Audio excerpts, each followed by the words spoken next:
Assalamualaikum warahmatullahi wabarakatuh.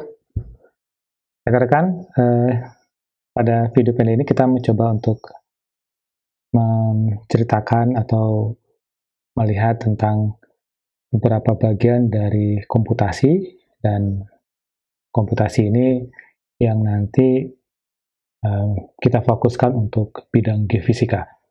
Bersama saya Zulfakriza, dan pada bagian video ini kita mencoba untuk masuk ke bagian pertama, itu merupakan bagian penulisan, dan ini video ke-1 tentang berpikir komputasi.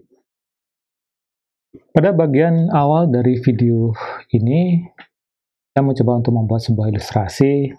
Ada orang yang punya ide, kemudian di hadapan dia ada sebuah perangkat komputer, dan tentunya seseorang yang punya ide, tentunya dia harus menyamakan frekuensinya atau menyamakan tingkat kemampuannya, sehingga dia bisa memerintahkan kepada perangkat di depannya untuk bisa menjalankan apa yang dia harapkan.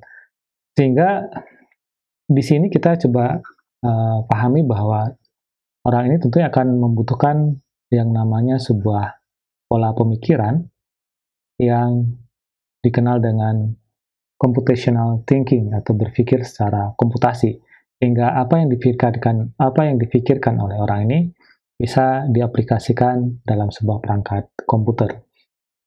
Tentunya di situ nanti ada sebuah prinsip-prinsip komputasi yang harus dilakukan atau yang harus diaplikasikan, sehingga orang tersebut bisa mentransfer idenya dan bisa dijalankan di perangkat komputer.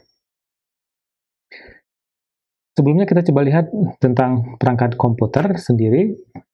Tentunya di saat kita melihat sebuah perangkat komputer seperti ini, ada proses di dalamnya atau ada beberapa kegiatan di dalamnya, mulai dari menerima input, melakukan proses, menghasilkan output, dan berikutnya adalah penyimpanan. Tentunya penyimpanan dari hasil yang diperoleh dari sebuah output, kemudian disimpan. Dan tentunya nanti format penyimpanan bermacam-macam, tergantung dari attention, dari file, atau kebutuhan dari user. Berikutnya kita coba lihat tentang komputasi. Komputasi adalah merupakan proses analisis dan desain sebuah algoritma untuk penyelesaian masalah numerik dalam sains dan rekayasa. Dan tentunya ini berkaitan dengan sesuatu proses perhitungan, baik secara kontinu maupun secara diskrit. Kemudian kita lanjut dengan berpikir komputasi. Seperti apa berpikir komputasi itu sendiri? Berpikir komputasi adalah merupakan proses berpikir yang diperlukan dalam memformulasikan sebuah masalah dan coba menemukan solusinya dari rumusan masalah tersebut, sehingga solusi tersebut dapat menjadi sebuah informasi yang efektif untuk menyelesaikan sebuah masalah. Dan berikutnya penyelesaian masalah, merancang sistem, dan memahami perilaku manusia dengan menggambarkan konsep dasar dalam ilmu komputer atau computer science. Dan berikutnya yang ketiga adalah melatih kita. Jadi kalau misalnya kita belajar atau melatih diri berpikir secara komputasi, sama halnya juga kita melatih pola pikir kita untuk berpikir secara logis, terstruktur, dan kreatif. Konsep berpikir komputasi setidaknya ada 4, yaitu decomposition, ya, di paling atas ini decomposition, kemudian abstraction, pattern recognition, dan algoritma atau algorithm design. Jadi ada 4 hal yang menjadi konsep dasar dari berpikir komputasi.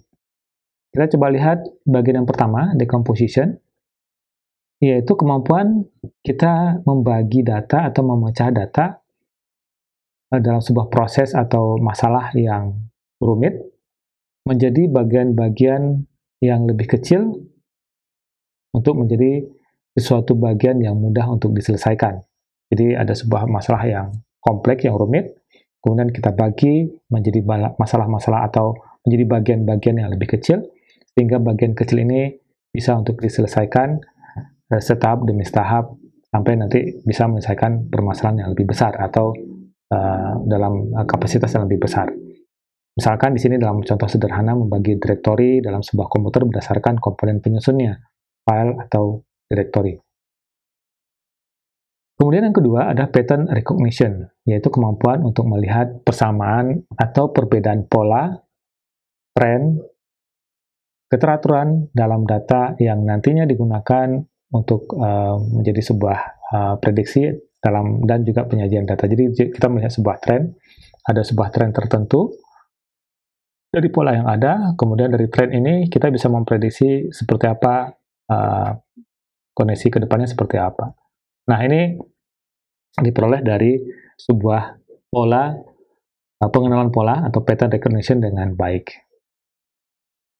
Kemudian berikutnya adalah abstraction, yaitu melakukan generalisasi atau mengidentifikasi prinsip-prinsip umum yang menghasilkan pola, tren, dan keteraturan tersebut. Dan yang keempat adalah algorithm design, yaitu mengembangkan petunjuk pemecahan masalah yang sama secara bertahap, runut, dan mudah diikuti, sehingga orang lain dapat menggunakan langkah ataupun informasi tersebut untuk menyelesaikan permasalahan yang sama. Jadi kita bisa menjadi rujukan, ya, algoritma yang kita bangun itu bisa menjadi rujukan bagi orang lain untuk menyelesaikan permasalahan yang hampir serupa dengan apa yang kita selesaikan.